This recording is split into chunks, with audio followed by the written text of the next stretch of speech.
కార్మిక సమస్యలపై అలుపెరగని పోరాటం చేస్తూ సిఐటియు కార్మికులకు అండగా నిలుస్తుందని సిఐటియు రాష్ట్ర ఉపాధ్యక్షుడు భూపాల్ అన్నారు.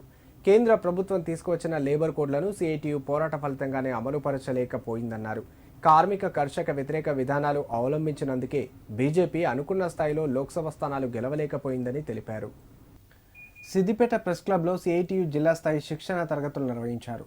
ఈ కార్యక్రమంలో రాష్ట్ర ఉపాధ్యక్షుడు భూపాల్ ముఖ్య అతిథిగా పాల్గొని నాయకులకు కార్యకర్తలకు పలు సూచనలు చేశారు. ఈ సందర్భంగా ఆయన మాట్లాడుతూ అన్ని రంగాల కార్మికులు ఎదుర్కొంటున్న సమస్యల పరిష్కారం కోసం సిఐటియు ప్రణాళికాబద్ధంగా పోరాటం చేస్తుందన్నారు. అన్ని రంగాలలో పనిచేస్తున్న కార్మికులకు ఎలాంటి సమస్యలు ఎదురైనా తక్షణమే జిల్లా కార్యవర్గం స్పందించి వాటిని పరిష్కరించాలని సూచించారు. కార్యక్రమంలో సిఐటియు నాయకులు గోపాలస్వామి, రవికుమార్, చంద్రారెడ్డి, భాస్కర్, పద్మ పాల్గొన్నారు.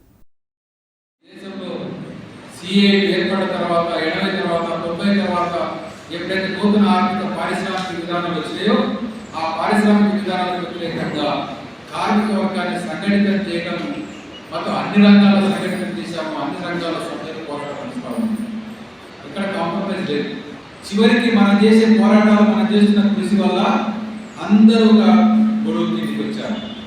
ఇప్పటి వరకు ఈ దేశంలో 82లో స్టార్ట్ అయిన తర్వాత 2023 వరకు 24 వరకు అన్ని రంగాల సభ్యులు జరుగుతుంది. మనం గత సంవత్సరం అంతకు ముందు సంవత్సరం సభ్యులు చేస్తే చివరికి 20 కోట్ల మంది సభ్యులకు వచ్చాము. 20 కోట్ల మంది ఒకసారి సభ్య చేస్తే 20 కోట్ల మంది పాల్గొంటున్నారు. మనం చేసినటువంటి కృషి ఫలితంగా లేబర్ కోడ్ అని నరేంద్ర మోడీ అమలు చేయకపోయాడు. గుర్తుపెట్టుకోండి.